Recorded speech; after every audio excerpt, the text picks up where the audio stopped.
It's kind of like a mecca of like alternativeness in Glasgow for people. It's a hub for alternative experience. It just feels like a home to a lot of other queer people and a lot of other alternative people. It's probably one of the most inclusive places you'll ever go. You know, no one's scared to just like express themselves then. It's just a really nice, comfortable place to be. They're investing in like the culture.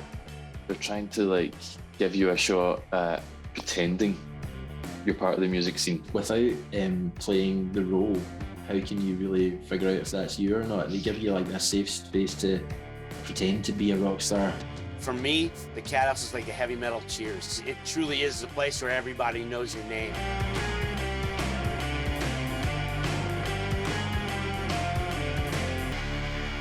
When I was in my formative years, there was nowhere for punks to go.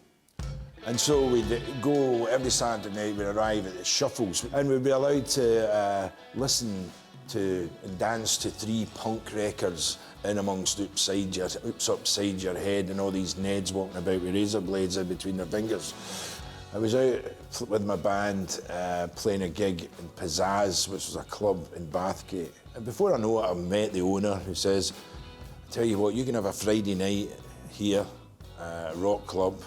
You keep the door money and I'll keep the bar. And then came the big night, and dreading it, thinking there were going to be about 20, 30 people there, and there was a queue of 300 all the way up the street. Within about 4 months we were down at Brown Street, and suddenly the Cathouse was born. Well, the Cathouse has got it's a strange reputation at times, because you do get the people that just haven't got a clue what it's all about. It's like a wee village, that when they come in they actually realise it's more than a club. It's a lot more than that. I think the alternative community, especially in Scotland, is just, it's so welcoming, because this place is home for them, so they're more than likely have been bullied in school for the way they dress and how they look and things. Like me, to this day, I still get shouted goth in the street, and I'm just like, I mean, yeah. When you've been told all your life, or you're different, or you're, you know, it's not acceptable to dress that way or look this certain way, you know, there's now a club full of us who all feel the same way, and we all just resonate with each other. The life experience that goes along with being different, I think, is what draws everyone together. And you really felt it was more than just going to listen to your favourite type of music. You were going to be part of a place where you felt you actually belonged for once.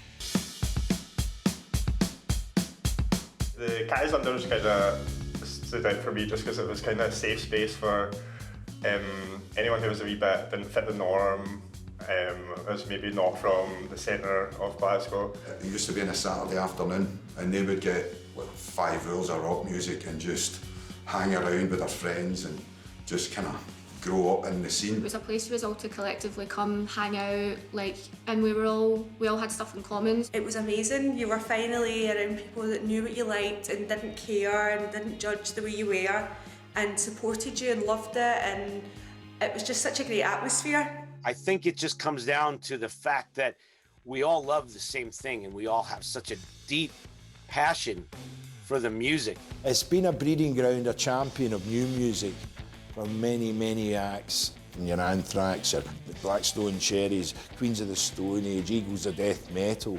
You know, even the local bands like Biffy Clyro, you've got Gun, all great things. This is a homecoming place for them. That's where we cemented our place in the Glasgow music scene, was at the shows there and the support slots that we were given. And you know, as time went on, eventually getting to that point where we could sell out the Cathouse as well. That was a proper milestone for us as a band.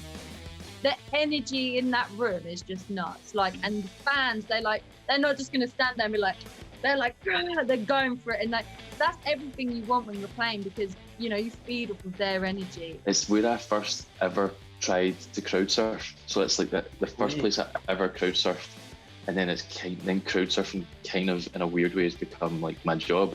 I think that very much, if you came into the Cathouse 10 years ago, it would be a very specific type of person you would see here, whereas if you were to come in now, you would be surprised with the people you see.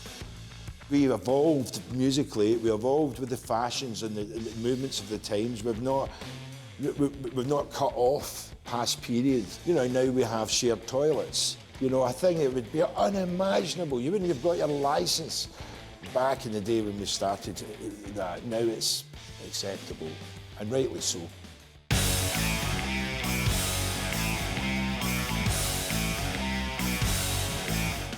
was just such an insane reaction. It just brought back all the kind of feelings from the first time I went to the Cathouse and the first time I sort of felt, you know, comfortable in my own skin. There was this wrestling after party. There was just such a variety of people here. You know, emo kids side by side with like Twinkie drag fans side by side with, you know, big burly metalheads.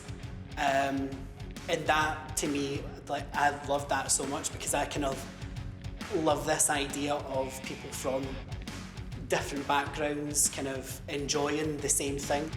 Everybody wants to be accepted, right? The young, the old, everybody. They just want to be accepted for who they are.